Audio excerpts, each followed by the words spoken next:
for coming to the forum.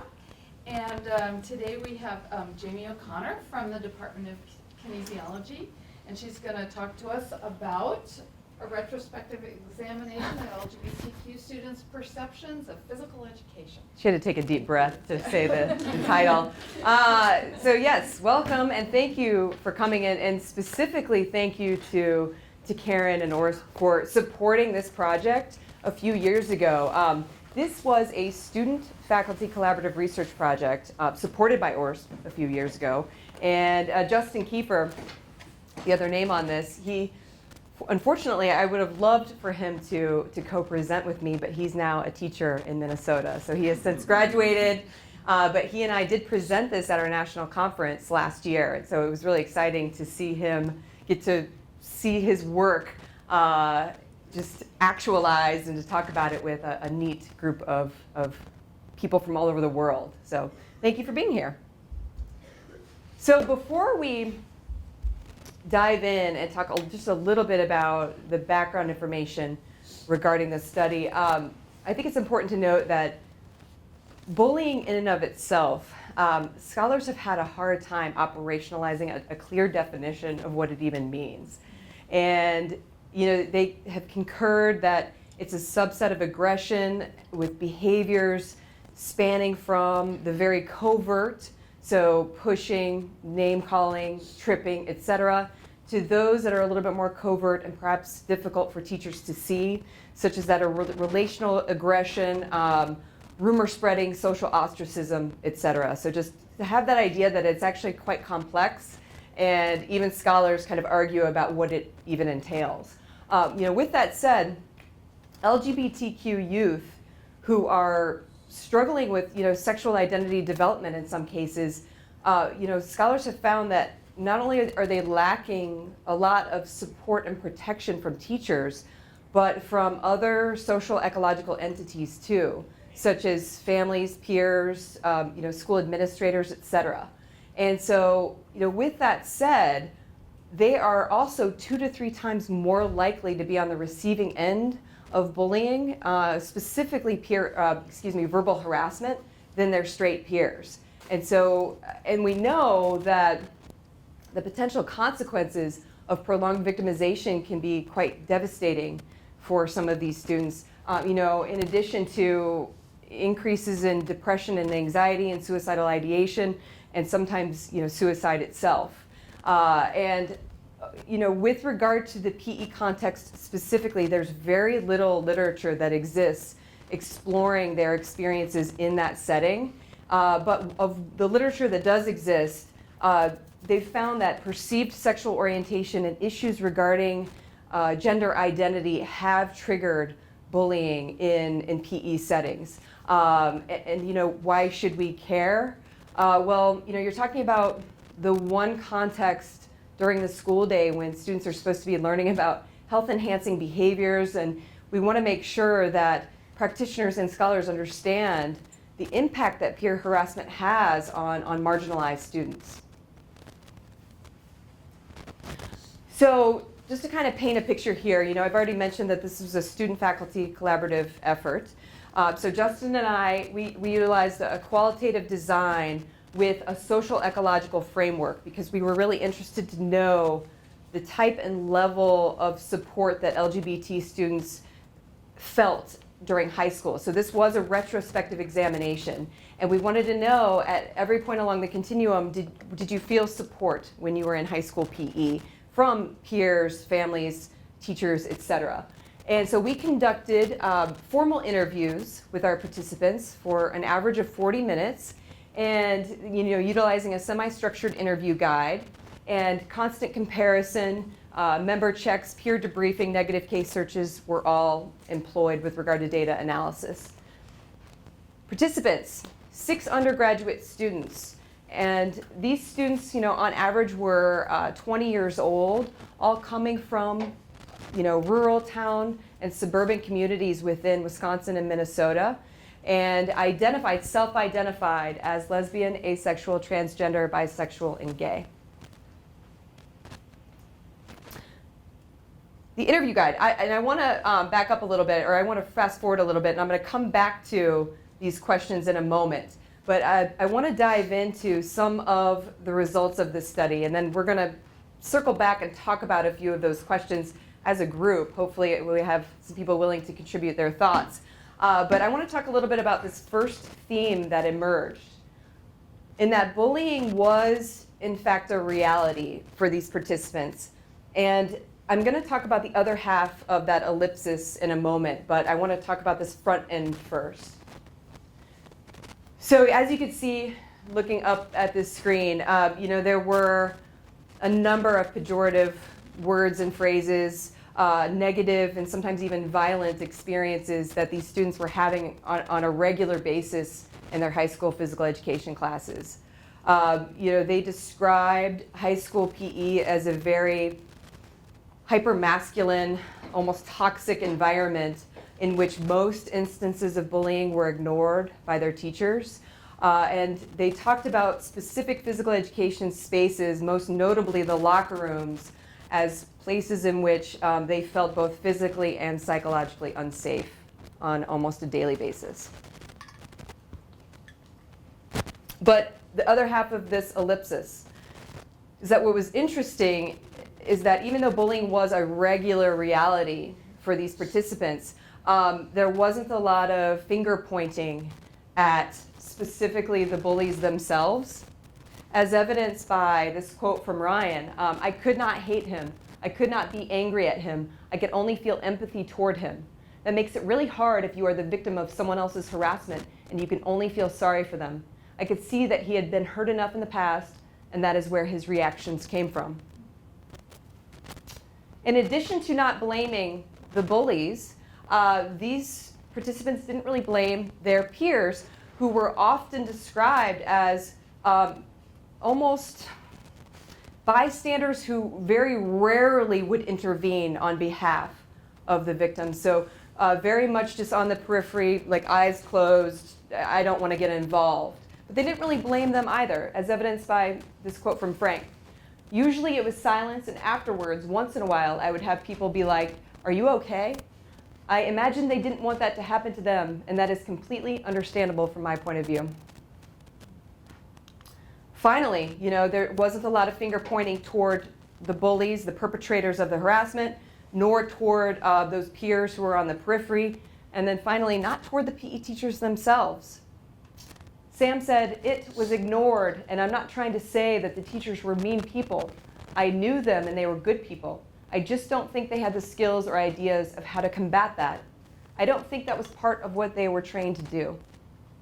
So there was almost like this sense of, and I don't know if emotional maturity is the right description here, but almost a forgiving nature toward the people in this environment who were all complicit in the harassment that was taking place.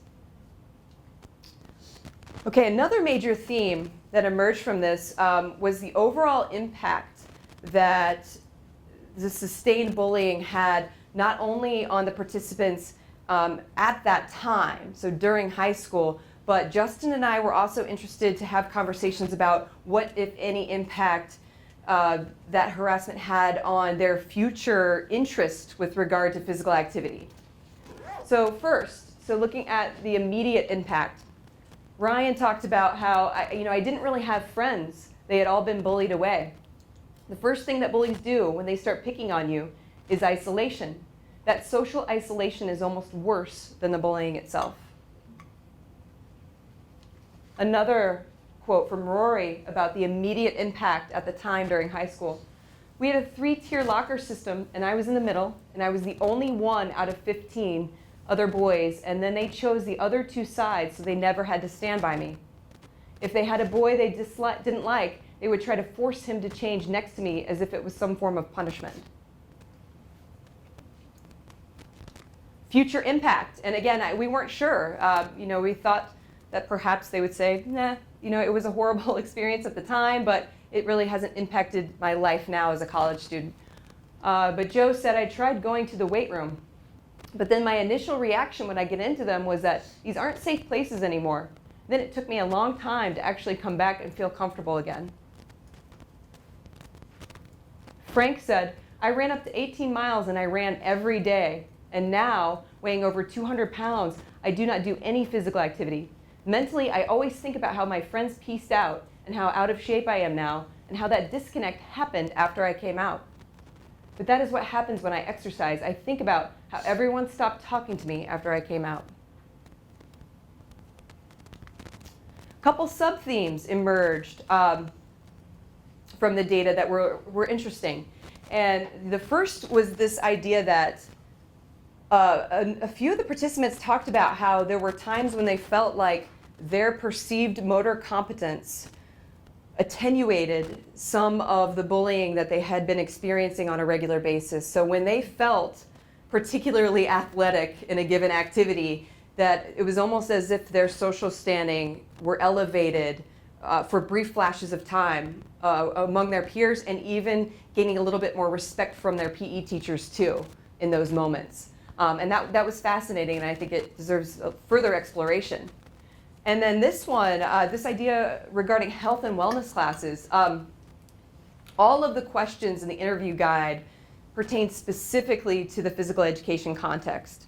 And yet, without prompting, nearly every participant wanted to talk about their experiences in health education and how they felt like it was an enormous missed opportunity to have real conversations regarding sexual orientation and gender identity. They felt like their health educators, who were often the same teachers who taught physical education, would approach sexuality very much from this like robotic, mechanical, procreative, if you decide to explore this prior to marriage, expect to either get pregnant or some horrible sexually transmitted infection. Here are some graphic images. Now let's move on and talk about drugs. Just very much like no open conversations about what does it mean to consent? What does it mean to communicate with a partner about likes and dislikes with regard to sexual activity? And they've all indicated that it was not an inclusive setting to learn about sex at all. So that, again, I didn't pose a single question about this, and yet they all wanted to tell me about their experiences in health education. So looking at this data, and obviously recognizing that we're talking about 6 participants, so when we look at this ecological perspective, one has to question if these LGBT students who were involved in this study, if it really truly was emotional maturity or sort of a forgiving perspective toward the bullies, their peers, et cetera, or for some of the participants, if it was just kind of a sense of defeatism, almost like the harassment was expected. I didn't really know who to turn to. Almost a shoulder shrug about what they experienced in high school. Patrick said, I didn't know who to talk with about those things because nobody else is really going through it. So it wasn't necessarily just this feeling of, I can see all sides and I forgive them. It was almost just, I don't know, I kind of saw it coming. And scholars have discussed how physical education oftentimes is an environment in which students are acculturated to support a bullying environment. If you think about the characteristics that are often elevated or championed, it's being dominant, tough, and competitive. And when I had one of the participants tell me that I did approach my PE teacher in high school, and I told him about all of the harassment that was taking place on nearly a daily basis, and he looked like a deer in headlights when I brought this to him. And so then for me as a program director for physical education, teacher education, it was incredibly eye-opening, and it forced me to reflect on, are we doing enough to make sure that our future teachers are able to comfortably facilitate these important dialogues about sexual orientation and gender identity, or are we simply brushing it under the rug like all of our predecessors? And for me, it just was incredibly illuminating and forced me to ask some tough questions about our very own program and what we're doing to make sure that when we're putting forward this next generation of teachers, that the same mistakes are not made over and over and over again. One huge limitation of this study was a small sample of participants. However, again, given that it was a student-faculty collaborative effort, Justin and I saw this as just a launch pad to potential future research down the road. One thing that I am kind of excited about is I think that a cool direction that this could go is a little bit more participatory action research, meaning, I feel like, especially for a person who's interested in research as it impacts school settings, we tend to kind of, as scholars, blow into these schools, collect data, leave, get it published in some journal that no one's ever going to read, and then never have contact with these schools again. And I like the idea of perhaps even involving the students and the teachers and maybe even the administrators in the project at every point along the continuum, so that they have their hands in this project to make some meaningful change. And I feel like obviously changing a school culture, changing a physical education class culture is not going to happen overnight, but I think that this is a really unique atmosphere that has been largely ignored, and I feel like we do need to investigate the ecology of the gymnasium to make sure that it becomes more of a safe place for everyone to learn lifelong physical activity habits. Now, that's all I want to talk about, but I wanted to back up because I'm curious to pose a few of the interview guide questions that I had for the participants. And I'm just kind of curious, and I don't know, you don't have to share your thoughts, but one question that I posed to them that Justin and I posed was, to what extent did you perceive that high school physical education was a safe place in which to learn about physical activity? And I don't know if anyone is willing to, and maybe I'll give you a minute to share with someone you're sitting close to, and then we can talk about it. But I'm curious, thinking back to your high school days, was it a safe place? Take a minute. Anyone willing to share?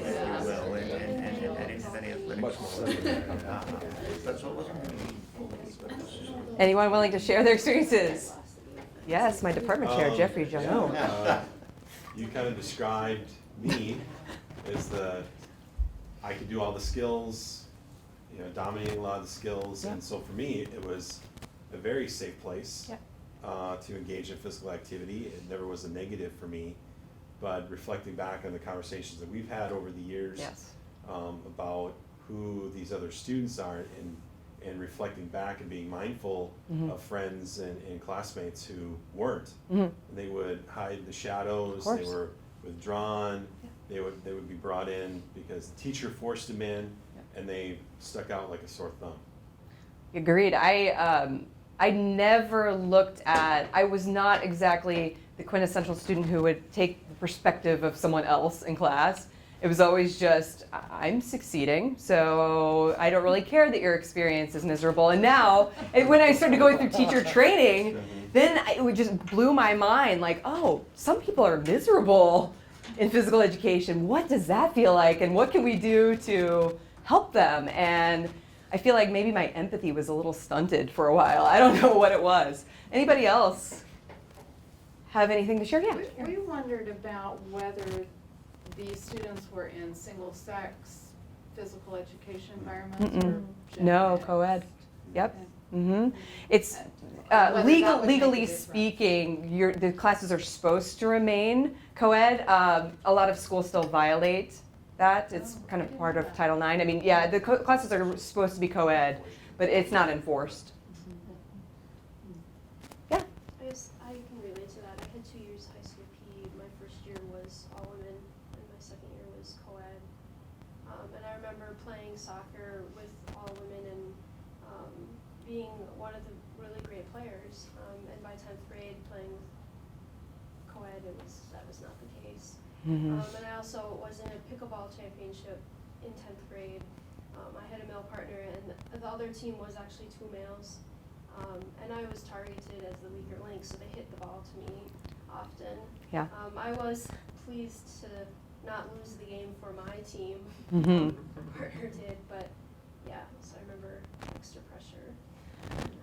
Yeah, a lot of pressure, and I think kind of going back to those characteristics that are often elevated in PE, just that dominant, tough, competitive. And I encourage our teacher candidates to devalue to a certain extent, or at least de-emphasize the significance of winning at all costs. And just, we're learning about skills that you can take with you until you're 80 or 90 years old, rather than you need to win this meaningless flag football game. You're not going to be able to play football when you're, I don't know, I'm all about the lifetime activities, and let's all get on board and cooperate and have an enjoyable time together. Good. All right. Yes. So would filling the physical activity time with activities that are more likely to be lifelong Yes. activities Yes. as opposed to football? Yes. I am a huge advocate for teaching sports or activities that you can take with you for the rest of your life. Integrating, a few team sports into the mix too. But if I were teaching PE again in the schools, I probably wouldn't have a lot of ultra aggressive sport play. Like, we probably wouldn't play like flag football and perhaps even basketball. I'd find another way to teach those concepts related to those invasion games, just to try to reach like a wider variety of students. But again, this is kind of a different era where we're just trying to turn PE on its head a little bit and get it back to something that could be potentially relevant and life-changing for people. Good. All right, I've got another question for you. During which high school physical education activities did you think the most harassment occurred, and why? So reflecting back, when did you feel like, yeah, this particular sport or this activity seemed to generate the most harassment among my peers? Yeah, take a minute.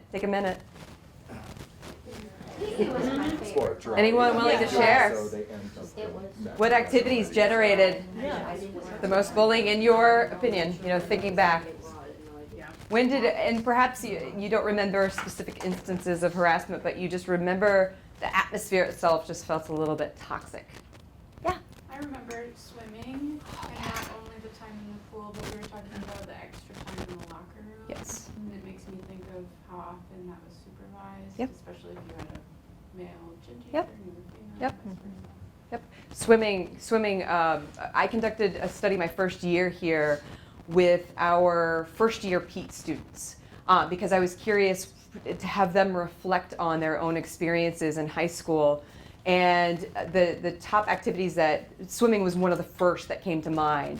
And it was because of the vulnerability with regard to the swimsuits, in addition to the locker room experience. It was almost a perfect storm for harassment. Good. Anybody else? Swimming was on the table. Anybody else have a different experience? We talked about, we talked about team picking. Oh, of course. And we spend, it's important to note, within the first week of students taking our introductory course, we talk about not only the Hall of Shame activities that you can lead in a physical education class, but the Hall of Shame behaviors as teachers. And captains picking teams in a physical education setting is absolutely horrible. I mean, you're talking about just not only our students feeling horrible about the entire process, but it's also not a very efficient way to get moving. So, I mean, I come at it from more of the emotional angle, but if someone's not buying in with regard to the emotional angle, at least I can tell you, yeah, but this takes forever. So at least if you value them being engaged for, over 50% of the class in moderate to vigorous physical activity, it's a horrible waste of time. But yeah, great example. Anybody else have one? I was just Yeah. remembering way back. Oh, yeah. We didn't have swimming, so that was an issue. Yes. The rope climbing exercise. Oh, sure. And I remember, nothing was co-ed back when I was in gym, but I remember just my heart aching for the boys because we could see what was going on. It was, an annual public shaming Yep. of the kids who couldn't climb, Mhm. and the gym teacher was totally a part of that public course. shaming. It was just awful. Yeah, I mean, you're talking about a space, in my opinion, where you are the most vulnerable throughout the school day. This is the class that requires you to change your attire in a locker room, to sweat and to have public performance in front of peers that more so than any other class throughout the school day. So in my opinion, you are the most vulnerable during like middle school and high school physical education. And the fact that unfortunately we still have way too many physical educators working who don't see that is a little alarming. And I'm trying to train the next generation to be sensitive to this. Both Dr. O and I are, yeah. Yes? Okay, so I was recently athletic, but Yep. particularly individual-based sports. Yeah. Okay, so thinking about that. Sure. I had a co-ed class, gym class, but on certain days we get split up. So if we were playing football or basketball, we'd be split up by sex. And boys played full contact and girls played flag. So in those all boy, only boy days and more masculine based sports, I experienced significantly more harassment than I ever did in the more co-ed or in individual type skills in which one's competence then could overshadow anything else that might have happened. Wow. Yeah. Great share. Great share. And I don't think your experience is unique. I bet a lot of people would probably agree that that is a common experience among students. All right, I have just one more question for you.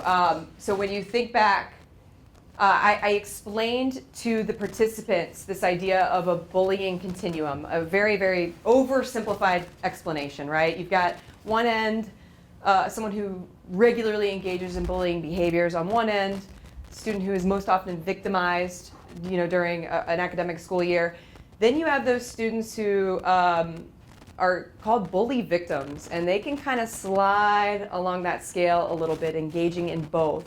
In fact, scholars have identified that particular type of student as deemed most irritating by both teachers and students. So even teachers, it's like that student that even teachers don't like, and they kind of slide along the scale a little bit. And then the bystanders who might have varied roles with regard to this entire dynamic, either staying out of it completely or maybe even they're complicit in some way, even if it's not directly involved in that actual dynamic, but maybe just by giving a thumbs up or laughing, they're implying that whatever harassment is taking place is acceptable. So when you think about that continuum and you think back to high school PE, where would you have been on that scale most of the time? And I encourage our students to reflect on how that impacts their perception of bullying. So I've had some students admit, you know what, I was kind of a classic bully in high school PE, and I'm trying to shape how just having that awareness could affect the way in which they teach and the way in which they approach this topic. And so I'm just trying to get them to be a little bit more reflective of their high school experiences and how that might impact their sensitivity toward this topic. So when you think back, where were you? Go ahead, take a minute.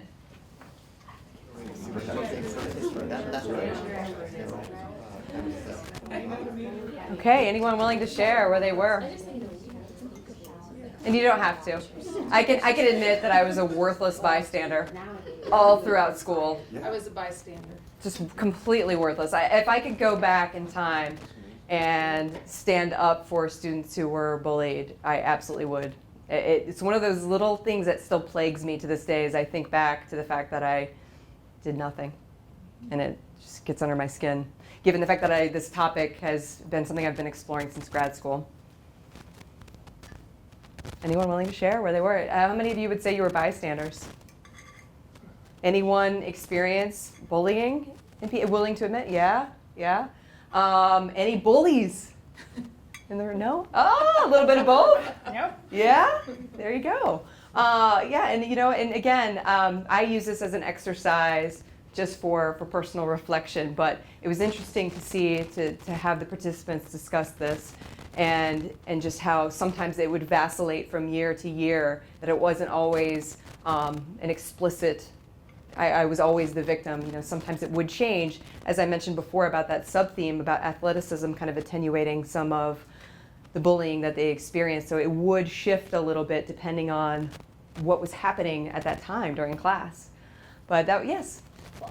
Did anyone ever mention about the teacher bullying? Because Mhm. the one that I remember is, I don't remember what I did, but I did something wrong. Yep. And you know, you're humiliated in middle school about your body, but she made me strip and take a shower, and she stood there and watched me shower.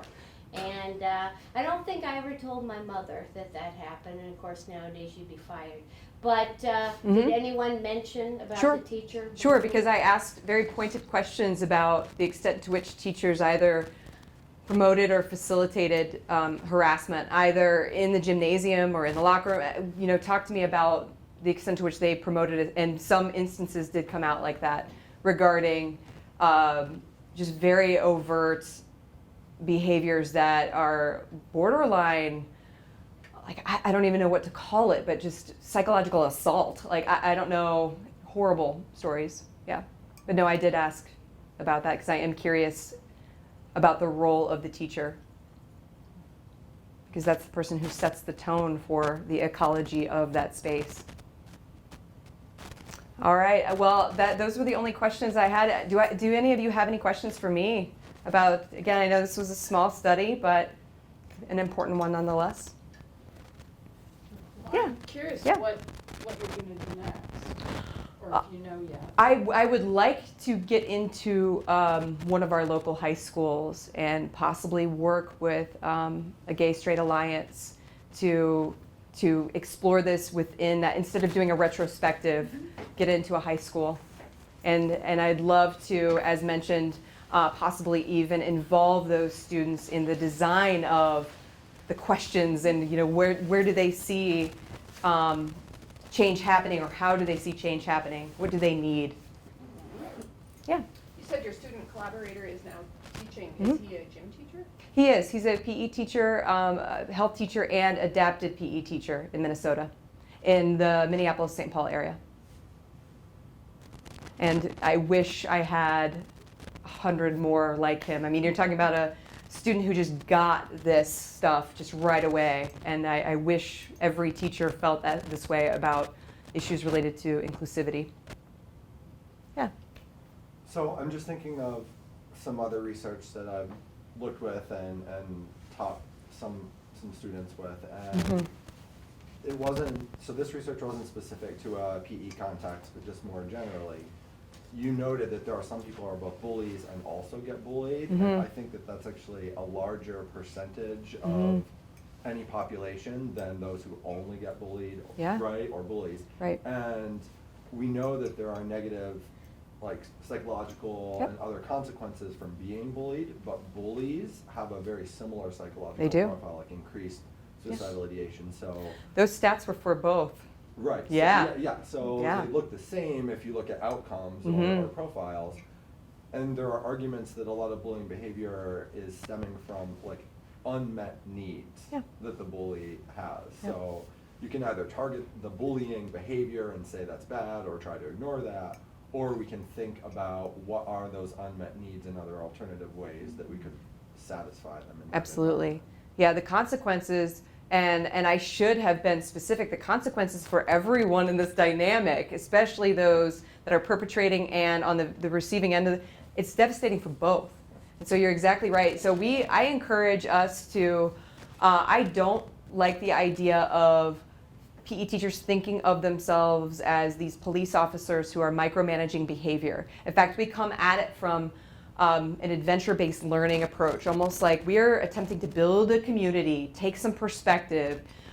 We are going to work on active listening and try to foster a sense of just a pro-social class atmosphere at every turn. So instead of worrying about what do I need to do specifically to supervise that locker room, I want them to think about their students taking ownership of this experience themselves, so that they don't have to police and micromanage every little thing, where the students are actually, they call it like upstanders instead of bystanders, where they're starting to like observe things that are happening and calling it out on their own. But no, you're right. I mean, we can't just shut down behavior. We have to find the root cause. And we try to come at it from a curricular perspective. Good, other questions? thank you so much for coming. Have a great day.